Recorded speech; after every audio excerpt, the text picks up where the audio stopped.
So what's up mga guys, Chris TV, welcome back to my channel again guys. Today is August 21 guys, Wednesday.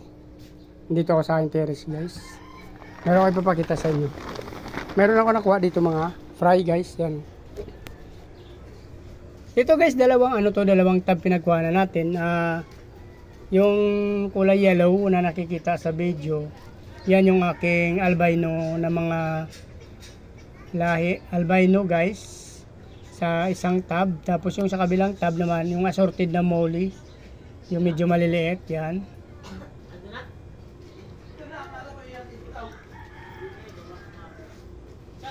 may mga plants, kaya kuha na natin ang mga plants guys para makita nyo na maayos.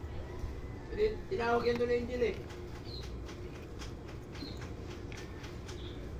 Ayun guys, medyo nakita na ng konti yan. So marami-rami na rin.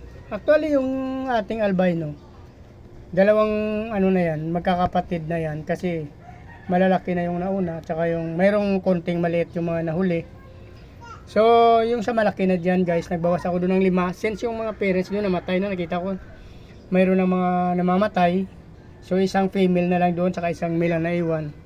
So nag-iwan ako doon ng 5 piraso para maging future breeder na rin, kasi para hindi na tayo mawalan.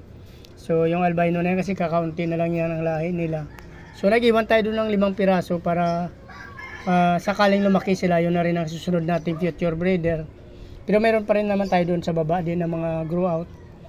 So nag-iwan na lang tayo, kasi yun nga sinasabi ko, sa dalawa na lang naiwan doon, isang male, isang female. Meron ako nakuha doon 3 patay kasi kanina nung nanguha tayo ng mga fry.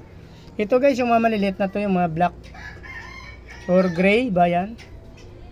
Yan yung aking mga assorted na molly guys.